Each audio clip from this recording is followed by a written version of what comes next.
अ, शायद उनका अभी कम्युनिकेशन ऑफ हुआ है, क्या कोई बात नहीं जी।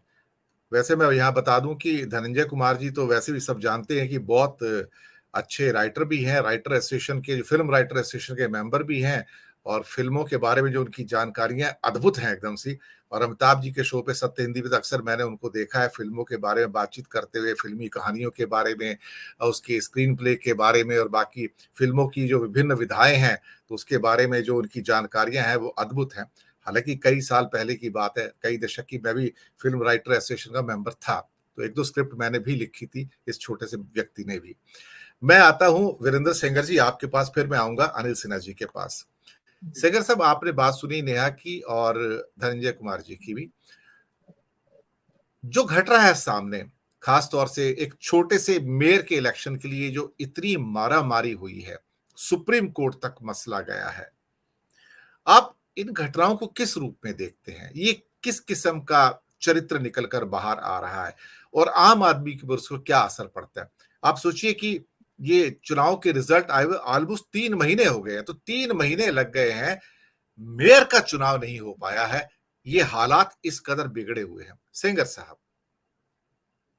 धीरज जी, मैं यहाँ नेहा जी ही और धनंजय जी की बात को आगे बढ़ाना चाहूंगा। उन्होंने काफी पॉइंट रखे।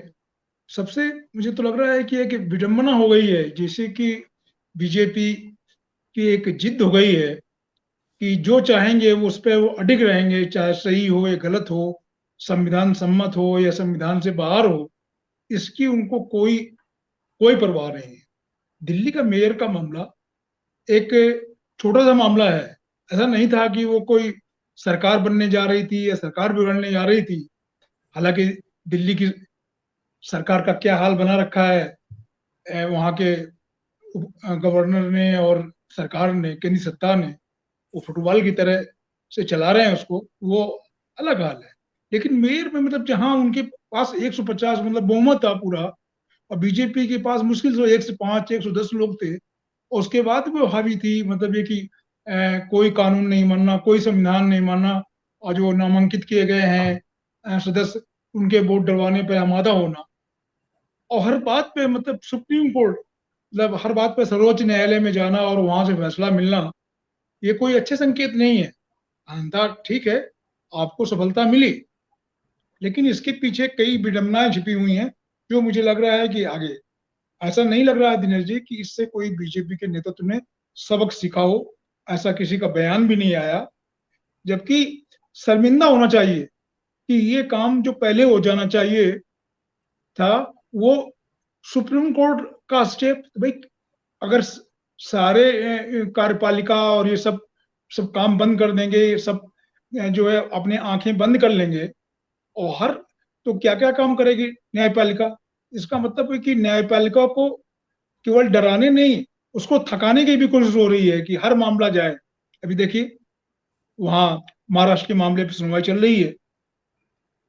चुनाव आयोग को जैसा कि एक्सपेक्टेड किया जाता था कि वो सरकार की लाइन पे ही जाएगा, और जो सर्वोच्च नेता की इच्छा है और उस पार्टी की इच्छा है वही करेगा। चुनाव आयोग ने बिल्कुल ठीक वैसे ही फैसला किया जो उसके जो उससे अपेक्षा थे, समझे, जो उससे उम्मीद की जा रही थी, आशंका की जा रही थी।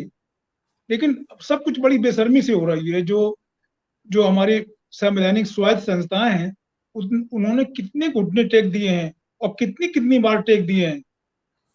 कुछ उम्मीद सुप्रीम कोर्ट से रह गई है, उसको भी दबाव में डालने की, उसके बारे में भी कुछ कुछ बोलने की। और ऐसा नहीं है, उपराष्ट्रपति की पद पर बैठा हुआ शख्स भी जो बहुत पढ़ा लिखा है, कानून का जानकार है, वो भी जो मन आता है बिल्कुल गंवार की तरह से बोल रहा है कि उसको पता है कि इससे उसके आका खुश होते हैं। लेकिन मुझे लग रहा है कि ठीक है, आपको सफलता मिल गई और उनका मेयर बन गया, बहुत अच्छी बात है, उनके मेयर को मेरी शुभकामनाएं भी। लेकिन आप देखिए कि आपको ये समझना चाहिए कि वो किस तरह की पॉलिटिक्स कर रहे हैं। जो जिस तरह की पॉलिटिक्स कर रहे हैं, जिस तरह की पॉलिटिक्स को अप्रत्यक्ष रूप से बढ़ावा दे रहे हैं, उसी का नतीजा है जो बीजेपी ने उनके साथ किया है। ये पता नहीं कितनी देर से अरविंद केजरीवाल और उनके सहयोगी समझेंगे। आज देखिए उनके लोगों की गिरफ्तारी हो रही है। हम नहीं कह रहे हैं कि सारे आरोप झूठे होंगे, लेकिन झूठे सच्चे आरोप जो है उनके मुख्यमंत्री उप मुख्यमंत्री पर जो है फंदा कसा हुआ है, गिरफ्तारी की उनको आशंका है। सबको हमको दिखाई पड़ रहा है कि जब वो केंद्रीय नेतृत्व तय कर लेता है तो किसी न किसी तरीके से ही करता है। लेकिन इससे हो रहा है कि एक बहुत प्रॉपर्टी पड़ रही है और संवैधानिक दायरे का उल्लंघन पहले कभी कभार होता था, साल 2 साल 4 साल में इस तरह घटनाएं होती थी। अब रोजमर्रा की ये चीजें हो गई हैं। मतलब संविधान जैसे कि एक खिलौना हो गया है। हर बात के लिए आप सुप्रीम कोर्ट पे जाइए और सुप्रीम कोर्ट पे भी इतना दबाव रहता है, काम का भी दबाव रहता है और दूसरे तरह के भी दबाव रहते हैं, इसमें कोई छिपी बात नहीं है। और कई बार सुप्रीम कोर्ट दबाव में काम करता है, इसको मानने में भी कोई गुरेज नहीं होना चाहिए।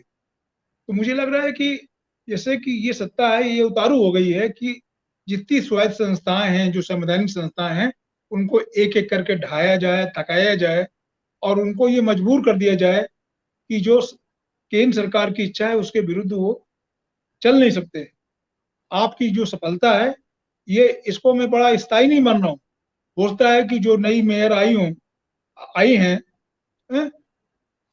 वो किसी मामले में उलझा दी जाए, कोई नहीं जानता। क्योंकि जो बीजेपी की जो हिस्ट्री शीट है वो इसी तरह की बात करती है कि जो भी उनके यहाँ विजयी चेहरा आता है उस पर वो अपना शिकंजा कसते हैं। तो मुझे लग रहा है कि थोड़ी देर के लिए हम खुश हो सकते हैं कि आखिर सुप्रीम कोर्ट का जो फैसला था वो रंग लाया, लेकिन मुझे